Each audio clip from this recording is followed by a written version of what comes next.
Comment peut-on en arriver là?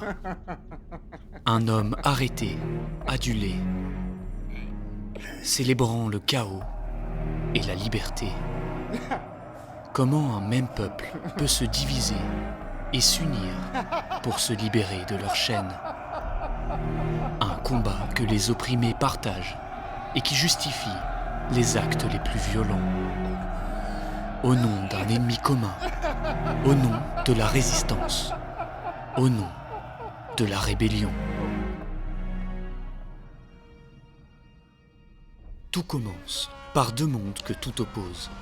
D'un côté, celui des élites, minorité par le nombre, mais majorité par l'influence. Leur emprise est écrasante. C'est un univers de vices, de caprices, de décadence humaine. Et à leurs pieds, le peuple, plus nombreux, mais soumis, asservis par leurs oppresseurs, ces dictateurs qui gouvernent par la peur. On leur impose couvre-feu et presse unique. On contrôle leurs pensées par la propagande. Puis viennent les premiers acteurs, les déclencheurs du changement. Pas des rebelles aguerris, pas des héros nés ou des guerriers avides de gloire. Non, des hommes et des femmes, comme vous, comme moi, tous en quête de sens. Leur chemin les mène à la confrontation, les pousse à affronter l'oppresseur, à défier le système. Car pour la première fois, leurs actions, au cœur d'un monde figé dans l'inaction, ouvrent la voie et amorcent, inexorablement, le début du changement. Evie est une jeune employée de télévision, fragile, insignifiante. Elle ne provoque pas, ne défie pas.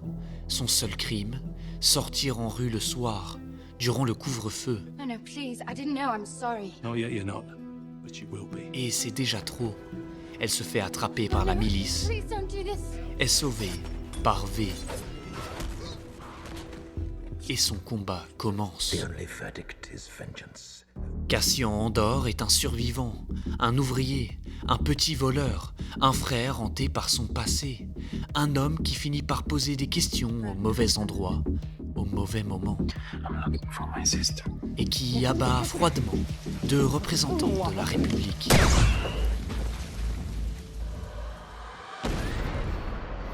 Vi et Jinx sont deux orphelines de guerre, deux petites filles qui rêvent d'une vie différente, loin des ombres de Zone et de l'arrogance des tours de Piltover. Alors, dans un cambriolage improvisé, elles se retrouvent dépassées par les conséquences de leurs actes. L'explosion qu'elles provoquent dans un appartement des élites embrase bien plus qu'un simple bâtiment. Elle allume la mèche d'une guerre sociale. Primrose Everdeen. Et pour finir, une sœur au grand cœur, Katniss. Au milieu d'une foule silencieuse, elle refuse qu'on condamne Prim.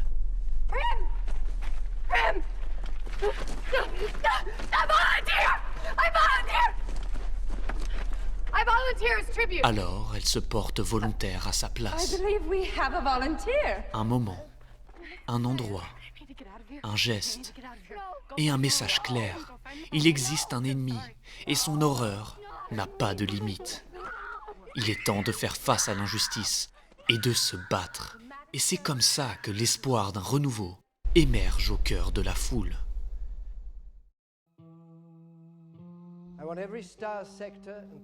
Mais l'oppresseur est fort, violent et ne se laisse pas faire. Alors il condamne, resserre encore son autorité. Il arrête, il exécute. Le moindre signe de rébellion est coupé à la racine. Mais la graine est plantée. Et c'est là que les élites commettent leur erreur. Au lieu de négocier, ils punissent, toujours plus fort, sans voir qu'à force d'écraser, ils finissent par briser ce qui retenait encore le peuple. Parce qu'un peuple désespéré n'a plus rien à perdre. Alors il tue. Et cette fois, c'était celle de trop. Katniss représentait le courage, la lutte pour la justice, l'amour pour sa famille, prête à se battre, à se sacrifier pour sauver ce qu'elle aime. un souffle pour animer le brasier de la rébellion. Katniss était une allumette.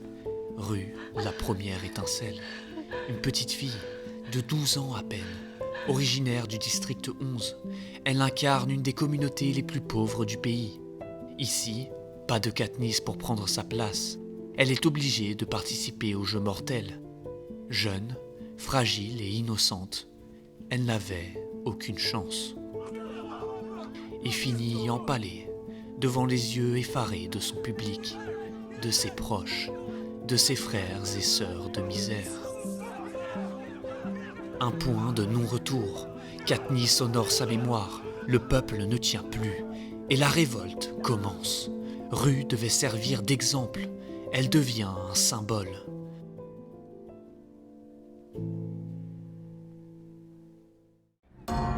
Dans Andorre, c'est aussi dans la mort que la révolte s'enclenche.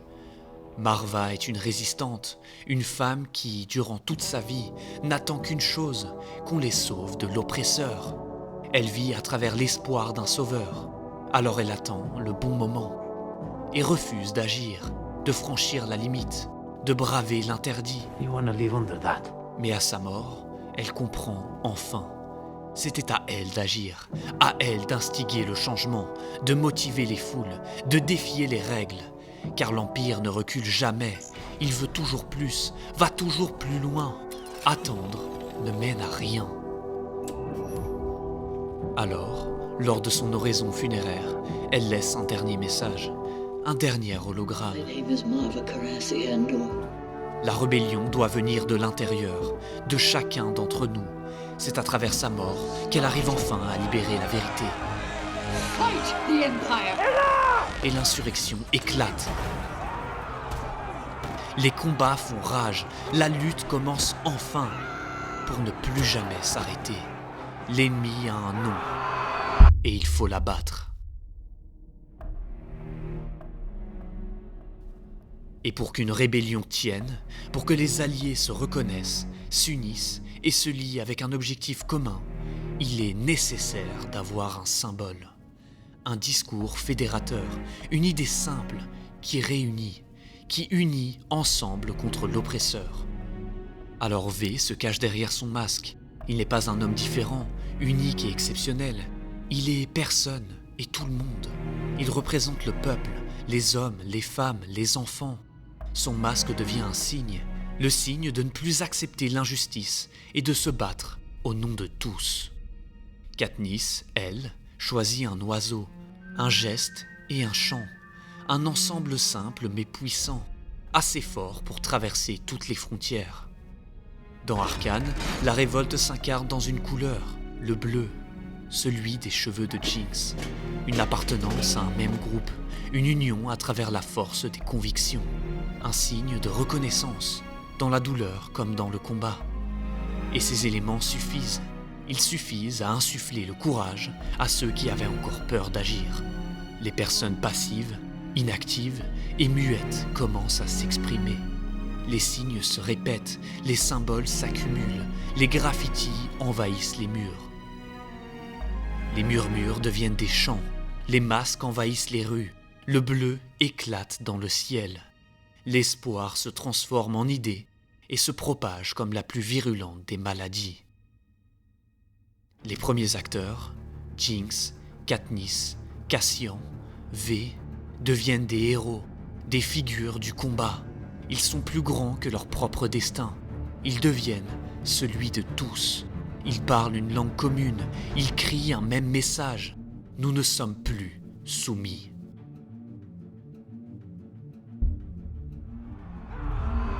Alors le pouvoir utilise la seule arme qu'il possède encore, la violence, la répression.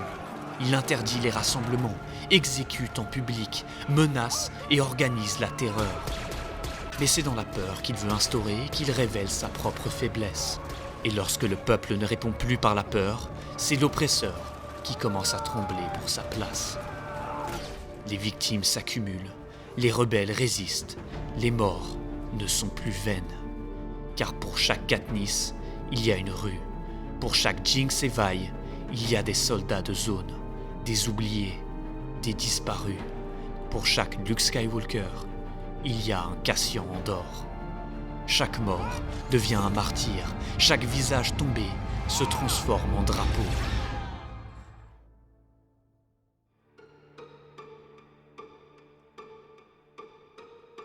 Mais la rébellion n'est jamais pure. Elle naît dans le sang, dans la douleur. Elle rêve d'un ordre au milieu du chaos, d'un futur après la destruction. Et elle oblige à faire des choix. Parce que pour gagner, il faut d'abord perdre.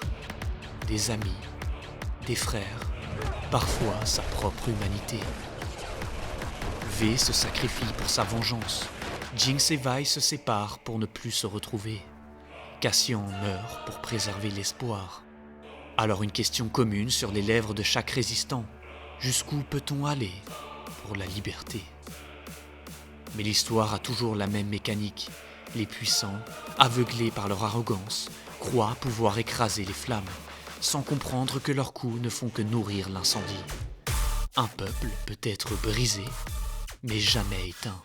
Et quand il renaît, il ne demande plus justice. Il exige vengeance.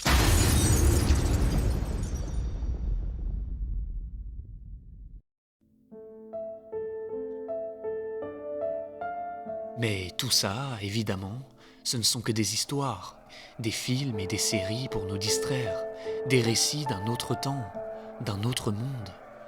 Parce qu'en réalité, le monde d'aujourd'hui, lui, n'est pas confronté à ce genre de dilemme. Il n'est pas soumis à ce genre d'injustice, à ce genre de révolte.